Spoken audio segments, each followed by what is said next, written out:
প্রিয় শিক্ষার্থী বন্ধুরা, তোমরা সবাই কেমন আছো? আশা করি তোমরা সবাই ভালো আছো। আজকের অনলাইন ক্লাস সে তোমাদের স্বাগতম। আজকে আমি তোমাদের দশম শ্রেণীর তথ্য ও যোগাযোগ প্রযুক্তি বিষয় নিয়ে আলোচনা করব। এই বিষয়ে আজকে প্রথম অধ্যায়ে যেটি আছে সেটি হচ্ছে তথ্য ও যোগাযোগ প্রযুক্তি ও আমাদের বাংলাদেশ। আর এই অধ্যায়ে যে শিরোনাম বিষয়বস্তু নিয়ে আলোচনা করব সেটি হচ্ছে, আমি হোয়াইট বোর্ডে দিচ্ছি, দেখো, ই লার্নিং ও বাংলাদেশ, ই গভর্নেন্স ও বাংলাদেশ, ই সার্ভিস ও বাংলাদেশ। এই তিনটা শিরোনাম বিষয়বস্তু নিয়ে আজকে আলোচনা করব। প্রথমত আমাদের জানতে হবে যে ই লার্নিংটা কি। ই লার্নিংটা হচ্ছে ইলেকট্রনিক লার্নিং এর সংক্ষিপ্ত রূপ। ইলেকট্রনিক লার্নিং বলতে কি বুঝি সেটা হচ্ছে, ইলেকট্রনিক লার্নিং বলতে আমরা বুঝি সিডি-রম, ইন্টারনেট, নেটওয়ার্ক এবং টেলিভিশনের ব্যবহার। এগুলো ব্যবহারের মাধ্যমে যে শিক্ষা আমরা অর্জন করি সেটিকেই বলা হয় ই লার্নিং অথবা ইলেকট্রনিক লার্নিং। তো এই ই লার্নিং ও বাংলাদেশ আজকে এই আলোচনায় যে এটিকে আমরা বলতে পারি এটা সনাতন পদ্ধতির বিকল্প নয়, এটি হচ্ছে সনাতন পদ্ধতির পরিপূরক।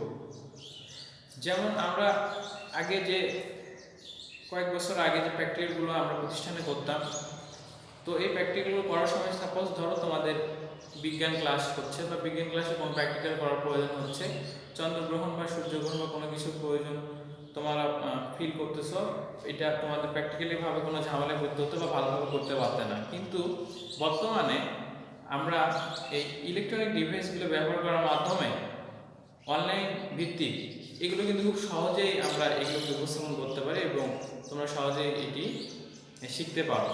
এটি একটি ইলেকট্রনিক লার্নিংয়ের একটি ভালো ভূমিকা।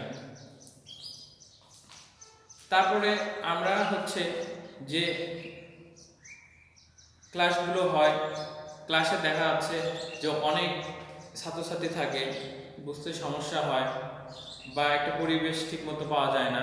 তারপরে আমরা যার ফলে আমরা এই ইলেকট্রনিক ডিভাইসের মাধ্যমে বা ইলেকট্রনিক লার্নিংয়ের মাধ্যমে আমরা অনলাইন ভিত্তিক ক্লাসগুলো কন্টেন্ট তৈরি করে এগুলো আমরা কিন্তু অনলাইন ভিত্তিক ছেড়ে দিতে পারি বিভিন্ন সোশ্যাল মিডিয়ায় বা ইউটিউবে, যার ফলে তোমরা কিন্তু এগুলো দেখে উপকৃত হতে পারো, যেটা কিন্তু এই প্যান্ডেমিক সিচুয়েশনে করোনার মধ্যে কিন্তু আমরা করতেছি, যা তোমরা কিন্তু দেখে উপকৃত হতেছো।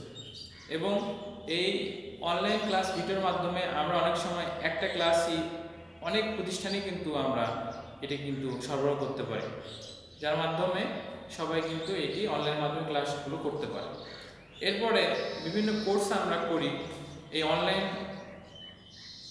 ভিত্তিক আমরা অনেক কোর্স করি, বাইরের দেশে অনেক কোর্স করা হয়ে থাকে। এই কোর্সগুলো আমরা এক দেশ থেকে আরেক দেশেরও কোর্স করতে পারি ইন্টারনেটের মাধ্যমে এবং এই ই লার্নিংয়ের মাধ্যমে। এগুলো সবগুলোই কিন্তু ই লার্নিংয়ের মধ্যেই পড়ে। যেমন যে কোনো বিষয়ে কোর্স হতে পারে, যেমন তুমি যদি অফিস অ্যাপ্লিকেশন শেখো বা কম্পিউটার কোনো কিছু শেখো, তো সেটা কিন্তু অনলাইন ভিত্তিক আমরা করতে পারি। এখন এটা আমাদের বাংলাদেশেও চালু হয়েছে, তোমরা ইচ্ছে করলে অনলাইন ভিত্তিক এই কোর্সগুলোতে ভর্তি হয়ে তোমরা করতে পারো। আর এর ফলে সুবিধা কি, এই অনলাইনের মাধ্যমে তোমরা বাসায় বসে অনেক সহজেই এই কোর্সগুলো সম্পূর্ণ করতে পারবে, কোনো ধরনের ঝামেলা পোহাতে হবে না বা কোথাও প্রতিষ্ঠানে যাইতেও হবে না। তো এই হচ্ছে অনলাইন ক্লাসের বা অনলাইন ভিত্তিক কাজগুলোর সুবিধা, যেগুলো আমাদের কোনো ধরনের কষ্ট হয় না, অনেক সহজভাবে এই কাজগুলো আমরা বসে থাকি, বাসা থেকেই হোক, নিজের যে কোনো কর্মস্থল জায়গা থেকে হোক আমরা করতে পারি, বিভিন্ন প্রতিষ্ঠান দৌড়াদৌড়ি করতে হয় না। এই হচ্ছে একটি ই লার্নিংয়ের সুবিধা।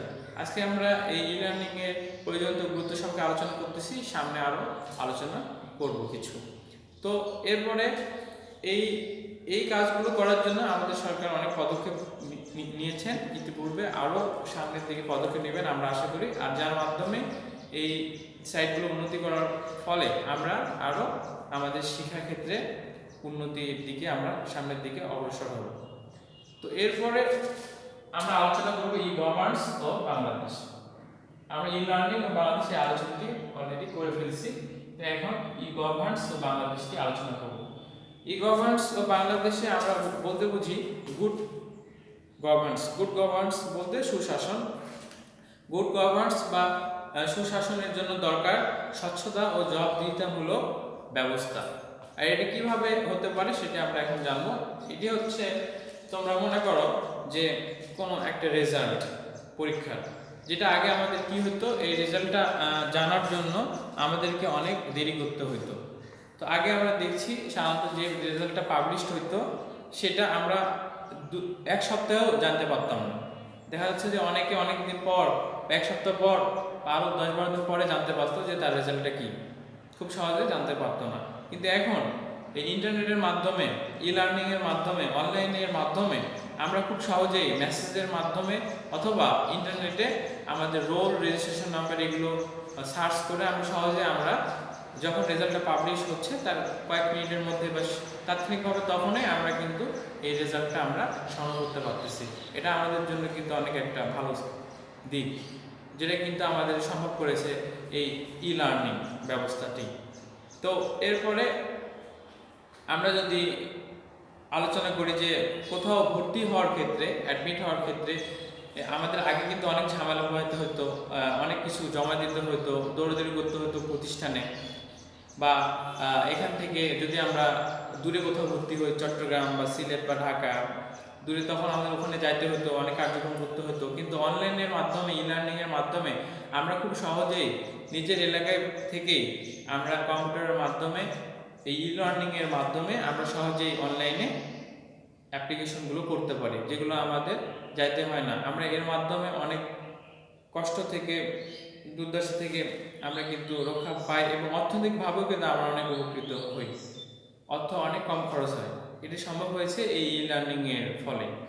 এরপরে আমরা যদি আলোচনা করি যে বিভিন্ন জেলা প্রশাসকের কার্যালয় বা বিভিন্ন শহরে, বড় শহরে যে জেলা প্রশাসকের কার্যালয়, যে সরকারি কাজগুলো হয়ে থাকে, এগুলো অনেক ঝামেলা হতো আগের যুগে, কিন্তু বর্তমানে এই ই লার্নিংয়ের জন্য আমরা অনেক সেবা কিন্তু অনলাইনেই পাই, খুব সহজেই ঘরে বসে, যেগুলো আমাদের জীবন ব্যবস্থাকে অনেক সহজ করেছে। এছাড়া যদি আমরা আরও আলোচনা করি এই ইলেকট্রনিক বা ই গভর্নেন্স বাংলাদেশ সম্পর্কে, তাহলে আমরা বলতে পারি যে বর্তমানে যে আমাদের বিদ্যুৎ বিল থেকে শুরু করে গ্যাস বিল, পানি বিল, এইগুলো আমাদের বেশ কিছুদিন আগে বা দু এক বছর আগে আমাদের কিন্তু বিদ্যুৎ বিলগুলো ব্যাংকে গিয়ে দিতে হতো, বা গ্যাস বিলগুলো তার বিভিন্ন নির্দিষ্ট অফিসে গিয়ে দিতে হতো আমাদের বিলগুলো। কিন্তু বর্তমানে আমরা কিন্তু বিভিন্ন অ্যাপসের মাধ্যমে ঘরে বসেই কিন্তু এর ফিগুলো আমরা কিন্তু পে করতে পারি। এটা কিন্তু আমাদের জন্য একটি অনেক ভালো দিক, যা সম্ভব হয়েছে কিন্তু এই ই লার্নিংয়ের ফলে। তারপরে আমরা যদি এটিএম এর কথা বলি বা বিকাশ বা যে এজেন্ট ব্যাংকিংগুলো আছে, আমরা আগে কয়েক বছর আগেই অনেক কষ্ট করে টাকা পাঠিয়ে দিতাম। বাইরে কারো টাকা দরকার হইলে বা কোনো বাবা কারো ছেলে মেয়েদের পড়ালে বাইরে বা অন্য কোনো জেলায় বা শহরে বা বিভাগে, তখন কিন্তু কারো মাধ্যমে টাকা পাঠিয়ে দিতে হতো, বা যে পড়তো সে কিন্তু অনেক টাকাগুলো পাইতে বা কোনো কাজে লাগাইতে কিন্তু অনেক তাদেরকে সময় ব্যয় করতে হতো।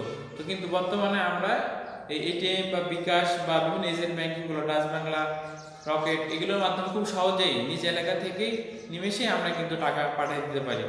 এটা কিন্তু ই লার্নিংয়ের একটি বড় প্রয়োজনীয়তা, আমাদের এটি অবশ্যই স্বীকার করতে হবে। এই হচ্ছে আলোচনা হলো ই গভর্নেন্স অফ বাংলাদেশ।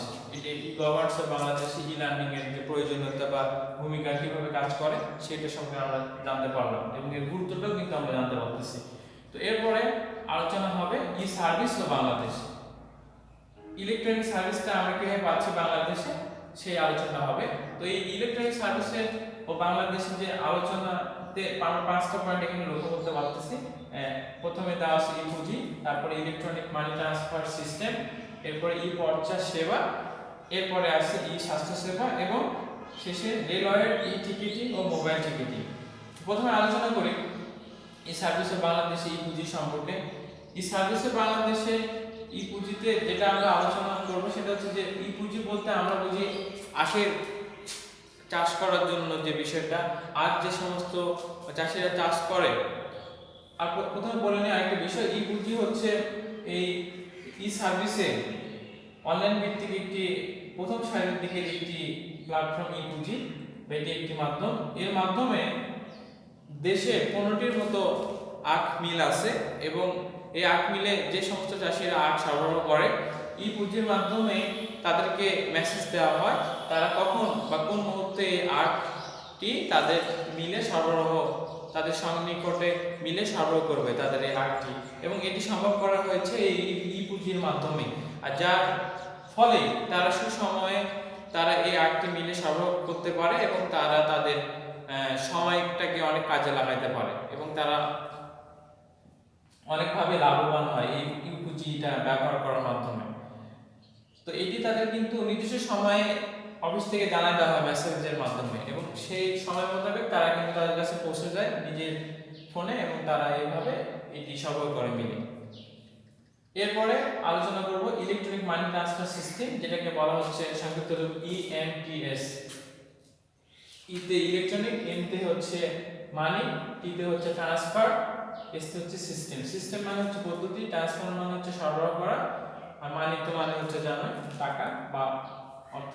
ইলেকট্রনিক, তো ইলেকট্রনিক বেসড যে মানি ট্রান্সফার সিস্টেম সেটা হচ্ছে একটু আগে আমি আলোচনা করলাম যে যেমন এটিএম, বিকাশ, রকেট, এই মানি ট্রান্সফার সিস্টেমটা হচ্ছে এক জায়গা থেকে আরেক জায়গায় খুব সহজে আমরা যে টাকা ট্রান্সফার করি বা সরবরাহ করি, এটাই হচ্ছে ইলেকট্রনিক মানি ট্রান্সফার সিস্টেম। এর সম্পর্কে বেশি বলার কিছু নেই, একটু আগে আমি আলোচনা করে ফেলছি।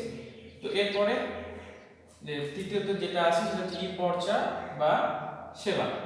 ই পর্চা বা সেবা, এটাতে বলা আছে যে সমস্ত জমির রেকর্ড বা দলিল বা বিভিন্ন খরচা আমরা যেগুলো তুলি সেটেলমেন্ট অফিসে হোক বা ডিস্ট্রিক্ট লেভেলে জেলা শহরে যে অফিসগুলো থাকে সেখানে আমরা যে জমি সংক্রান্ত যে কাগজপত্রগুলো তুলে থাকি বা পর্চাগুলো তুলে থাকি, সেগুলো কিন্তু আমাদের বেশ কয়েক বছর আগে অনেক কষ্ট করে যাইতে হতো সেখানে অনেক কিছুভাবে খুঁজতে হতো, সার্চ করতে হতো, অনেক সময় লাগতো, দেখা যেত যে 1 টাকা সারাদিনও হয় না।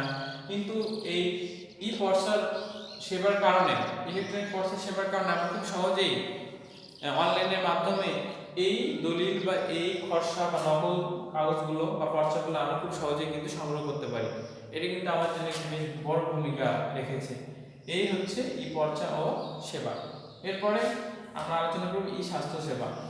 ই স্বাস্থ্য সেবা তো এটি স্বাস্থ্য সেবাতে বড় ধরনের ভূমিকা রেখেছে। যেমন এই ই স্বাস্থ্য সেবার ফলে আমরা আগে হসপিটালে যাইতে হতো, হাসপাতালে যাইতে হতো, বিভিন্ন সমস্যায় পড়লে বিভিন্ন সময় আমাদেরকে অনেক মানুষজন সিরিয়াল নিয়ে দাঁড়ায় থাকে, তারপর আমাদেরকেও সিরিয়াল নিতে হতো বা অনেক সময় অনেকক্ষণ লাইনে দাঁড়ায় থাকতে হতো, যার কারণে আমাদের সময় অনেক নষ্ট হতো বা তারপরেও আমরা ভালো মতো সেবা পাইতাম না।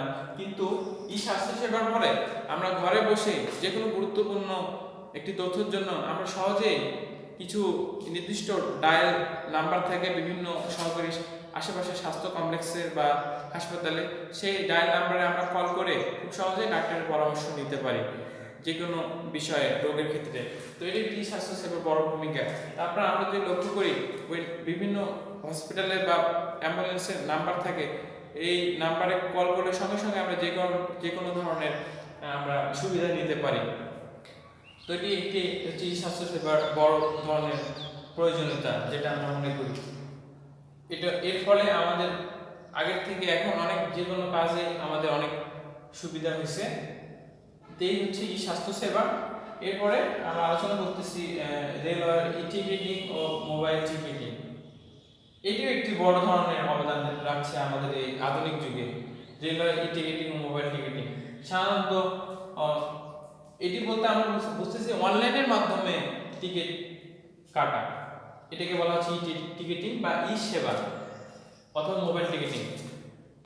তো সাধারণত আমরা আগে বা এখনো অনেকেই যারা এটার সঙ্গে পরিচিত নয় তারা করি কি, আমরা সেই স্টেশনে গিয়ে বাস স্টেশন হোক বা ট্রেন স্টেশন হোক বা রেলওয়ে স্টেশন হোক, যেখানে হোক যে কোনো স্টেশন হোক, আমরা যে কোনো জায়গায় যানবাহন করার ক্ষেত্রে বা যে কোনো জায়গায় দূরে কোথাও যাওয়ার ক্ষেত্রে হোক, আমরা টিকিট কাটার জন্য আগের থেকে যাই সেখানে, বা লেট করে অনেক সময় টিকিট পাই না বা অনেক ভোগান্তিতে পড়তে হয়, বা দেখা যাচ্ছে বাসা আমার এখানে কিন্তু কয়েক কিলোমিটার দূরে স্টেশন, সেখানে যে আমার টিকিট কাটতে হচ্ছে, তারপর সিট পাচ্ছি না বা অনেক সমস্যায় ভোগান্তিতে পড়তে হয়। কিন্তু বর্তমানে রেলওয়ে ই টিকিটিং এর ফলে ও মোবাইল টিকিটিং এর ফলে কি হয়, আপনারা সাধারণত বা তোমরা গুগলে সার্চ করলে ই সেবা লিখে গুগলে সার্চ করলে তোমরা ট্রেনের ট্রেনের একটি অ্যাপস পাবে হিসেবে, সেখানে খুব সুন্দরভাবে তোমরা ডেস্টিনেশন সিলেক্ট করতে পারবে, গন্তব্যস্থল এবং ভাড়া কত নম্বর সিট বা